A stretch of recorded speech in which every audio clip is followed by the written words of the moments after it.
Hello everyone, welcome back to my channel. I know I've been gone just a little while and I've actually had a few requests asking me to go more in depth about my studio and exactly how I built this, right? We're going to be talking about how I created my home studio, what materials I used, how I put it together, what things cost, right? So everything that kind of goes into it of how I made this, my little bubble studio, in a budget. And honestly, it works great. It might not be the prettiest, as hence you can see my needlework, but it works. That's kind of all that matters. So let's get into it. I did a bit of digging to understand exactly how to create this studio, right? I don't have a lot of money. I don't have that much space in my closet. And I love my setup. I'm going to show you here in just a second. I love my setup. So I need the ability where I can work my day job using my monitors and everything. Somebody's like, oh, please audition for this, right? I can hop on real quick and quickly audition and then get right back to work and nothing ever changes, right? So I have my computer screens, right? I have one monitor, another monitor, right? When I just started doing voice acting, I downloaded all of this stuff on my computer, like my actual, it's not a little laptop. No, this is my brick computer. It is amazing. It is one of the best computers I've ever had, but it is big, it is clunky, and so I use it. It does great work for my voice acting. It's able to keep up with all the softwares, with the recording, with opening 50 tabs open at the same time, and it's not like dying on me. So I love it, right? I have all of my stuff here, all of my software, all my editing apps, everything that I use, I have it on my computer. Initially, I started out voice acting as just having my little USB microphone plugged into my desktop computer. It still had all of these monitors, it still had my keyboard, everything. I just plugged in the USB microphone. I had a little moving blanket, and then I put myself over and just recorded, right? That's kind of how I started. So I would take a cardboard box and I shoved it with those foam acoustic panels and I put it all over, put my little Blue Yeti in the middle and just spoke into the box. It wasn't great. It kind of worked for the time being, but I knew that if I wanted to do better jobs and be more professional, I needed to do something different. My closet, unfortunately, does not have the space where I can put everything in it. For some people it works. I know so many people that's their setup. They have like one of those, Apple computers or something like that in their studio just to record. And then they transfer the files over to their actual computer that's like right next to it and they do. The reason also why I was not able to do that is that I have my day job. My day job is me working on my 2 huge monitors. And if I want to record, I don't really have the time to just, have like, oh, I'm going to record from this time to this time. And I'm just going to go to my little studio and record. That doesn't work for me. I have to be able to find slots in my busy work day where I can quickly record, right? So that's, I guess, my second reason. Plus, I kind of love my desktop computer. It is amazing. It is so powerful. It is like top of the line. It was built like completely by hand. Like it was not one of those, like I went to like Best Buy, but can I please have a computer? And they're like, of course, here you go. No, I got a case. I got all the components. It was all built from scratch. It wasn't me. It was my husband. He built it. He knows what he's doing. But he built it and he put in all the RAM, the best GPU, the whatever. I don't really all know all the components, but it's amazing. It's a beast of a computer. It can hold everything at the same time. Right. So I have a great computer. So I'm like, okay, I have to do it where I have to record in front of my computer. So that's when the idea started coming like, what can I do? My very first purchase was this black thing. So I'll pin a photo right here. This is an office divider. I got it on Amazon. It was on sale, I think, at that time. But pretty much it's just a divider with little 4 things that you can put, almost make yourself a little cubicle. And when I was recording, I thought I was like, oh, that's perfect. It's going to cancel all the sound. It already has material at it. It's totally perfect. But the reverb and the echo and everything was still there. No matter how much I put them closer together, they were still there. So I'm like, oh, next course of action, I need something else. So I bought foam panels. They are, I feel like every beginner goes through foam panels at one time in their life. They're not great. they almost don't do anything to absorb the sound unless you have thick ones. I bought the 1-inch ones off of Facebook Marketplace because, I want to be cheaper, which ended up being the same as Amazon, but I just had to drive. And I put them all around. I made the wall in front of me was all in sound panels, and I didn't have that many though. So I used, zip ties to zip tie each panel together. So I'm actually going to bring it to you. 1 second. Here it is. This is what I used right here. Literally, I used foam panels. I zip tied it in the middle. And then when I got to the top, so I used a paper clip, I unfolded it and made almost a hook. And I hooked it on top of my little thingies. Ta-da! I was like, that's it. We're good to go. This is engineering right here. I am intuitive. I am innovative. Honestly, I think I was pretty darn creative with this, but it did not work. I went to my local community. I can honestly put the link of my local community down below. It's a voice acting club. It has a bunch of members, and a lot of people are very helpful if you have any questions. But I was on there and I was like, look, this is my issue. I still have echo. I still have reverb. The audio quality isn't that good. What's going on? And I already, finally, at this point in time, I didn't have my USB. I had my Rode NT1. And so when I bought this mic, I initially thought that this was going to also rule out any echoes and reverb and everything. And while it did help with the actual sound quality of my voice and to actually deliver good quality audio, the echo was still there. The reverb was still there. It didn't leave. It's still there. So I had to figure something else out. I went on there. I'm like, okay, I have this microphone. I have my little booth with these thingies connected. And honestly, let me do my 4 panels and a wall. So I was like, please help me. This is not working. I don't know what's happening. So of course, everybody recommended go to your closet. But I'm like, I can't do the closet method. I don't have wiring enough to go all the way to there. I use script that's on my computer. Am I looking at my computer and I read the script and I record?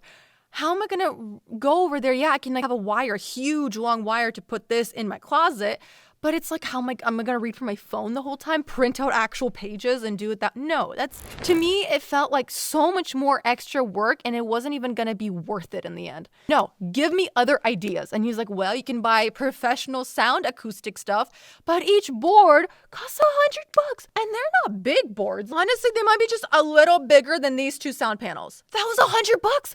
And I was like, no, I need on a budget. You think if I had $100, I wouldn't be in this mess just laying around, right? No. So asked people, and a few people recommended Rockwool. Rockwool is something that is great for sound absorbent, and apparently it's an insulation that actually doesn't have a bunch of chemicals in it. So they said, okay, use Rockwool and that will help you. I then decided to go ahead and use Rockwool. But how? They never said how to use Rockwool. You can't just put Rockwool raw on just your walls. You're going to be inhaling insulation particles. So you couldn't just do that. So I had to think out of the box and be like, how can I utilize Rockwool to go ahead and create my studio? And so this is now the step-by-step of what I used to create my studio and on a budget with price tags as well. So these thingies were $79 for the office divider. But if I'm going to be honest, just use PVC pipes. I think they're more sturdy because you saw the outside of this. It's a little bit leading. It's not so sturdy really at all. It works, but it kind of feels like it's going to fall on me any second. So if you want to use that $79, go ahead. If you just want to have something, either way, I'm just telling you my setup. I have those office dividers and that's what I used. Next, I got a whole big bag of Rockwool. I got it for $80. Roughly, at my local Lowe's. You could probably get Rockwool anywhere. Don't get the other pink stuff because the pink stuff is actually really dangerous for you and you can actually inhale those particles. Rockwool, thankfully, is not dangerous for your lungs, so use Rockwool. Next, I needed some place to put it. I couldn't just leave it on the walls and just without anything, or it'll be very dangerous for me, right? Even if I fall into it, I can get all the particles of insulation on my face or hands. Then I needed to get canvas material. So I did research. You cannot use any material that could be reflective. That includes fake leather. That includes anything that is too dense. The thing is, with Rockwool, you needed to have some heavy material that could actually hold it together, which would let sound pass through it, but not let the particles get out of it, right? Cotton won't work. Cotton, you can make a great pillowcase out of cotton, but when it comes to Rockwool insulation, it's not advisable. I needed something that's sturdy, great, and out of all my options, canvas material. Literally the canvas stuff that you put like paint and stuff like that, literally it's that material. It's canvas, but instead it's an actual roll form, not in the actual picture form, whatever you want to call it. Canvas. I bought 6 yards of canvas, and so I needed to go ahead and create 6 panels. What I did is I grabbed one sheet and I folded it, almost like you just folded it, and I stitched the outer part of it almost like to make a bag, stuffed in Rockwool, sewed another little edge. See these little edges? The reason I did that, and they're super uneven because I haven't touched a sewing machine in years before doing any of this. The reason I did that is because Rockwool, if you just shove it in almost like a pillowcase, that's pretty much what I essentially made. I made like huge pillowcases. But if you essentially just make a pillowcase and you shove Rockwool in it, it's all going to go to the bottom because it's insulation. It's unless you pack it up super tight, but it's going to be super duper heavy. That was just going to be a lose for me. So I decided to sew little ridges here, here, here, here. I have like randomly guessed where to put it. Either way, I did it. Sewed my pillowcases, shoved Rockwool in it, did the little ridges, shoved Rockwool in it, whatever. Created my pillowcase, sewed everything up, and I just had a huge sheet of Rockwool pillowcase. All right, I made 1, 2, 3. I made 3 of these. I am not in a square, like 1, and then I have goes diagonally, and then this way. So it's a little different. Whatever, you get the point. I needed 3. And then essentially, I put hooks off of Amazon so I can actually hook it after the panels. I also created 3 more panels. So these panels were specifically my ceiling and my 2 walls. So this was a pillowcase method. The other one was a little different. I got a styrofoam sheet that you use for like building almost. Insulfoam, regular styrofoam insulation sheet. So I grabbed one of those, and on one side, the pink side, I guess. On the pink side, I put the Rockwool on top. I literally glued it. I had one of those spray glues. I sprayed it all over the sheet. I did the Rockwool slices or the insulations are pretty thick, so I halved it. I halved it, ripped it open, and just put each half all over the sheet just to cover it. Once I covered it, I got my canvas materials and I put it over. And then I wrapped it under. So I was a little bit more than the actual sheet by lengthwise, but I was able to wrap it. I stapled it to the back, almost, like when you would think a person makes a chair and then you have the little thingy and in order they put the little cushion and then they strap it down underneath and they staple the underneath of a chair 10 times or whatever. That's exactly what I did here. I literally took it to the back, I stapled it all over the place, and then boom, I have a great, just regular plain sheet of Rockwool. So I went ahead and I put it on one side, the sheet, another side, and I made my ceiling. But then I was like, how do I make my ceiling stay ceiling? So I got straps and I screwed it into the wall. One strap and then another strap, and I crisscrossed it and tied off. So if you ever see a green thing just dangling, I think I actually might be able to see it. My green thing, literally straps. I used straps because I didn't have anything else. And I tied it to this black stuff. So I tied it, I screwed it in, and then I put the ceiling on. And also the side panels, I also screwed it to the wall. And voila, I created my home studio. It's easy as that. It's nothing. It did take work. It took a little bit of effort. It took time to do this, but I was able to stay under my budget and didn't shell out thousands of dollars on a good studio, right? Because I don't have that kind of money. So the cost breakdown is right here. It's pretty good budget. It does take money to create this, but I love it. And it's perfect for me. I am very happy that I'm able to work. Oh, I have an addition request. I go quickly right here in my exact same seated area, record, and then boom, I go back to work. I record it, submit it, go back to work. And also my computer is under my desk and I actually bought fans. I think it's a Be Quiet fan. I actually don't know the name of it, but it's called a Be Quiet fan, which pretty much my computer fans are ultra quiet. So you can't hear a thing and it is perfect. I love it. And this works. This is my setup.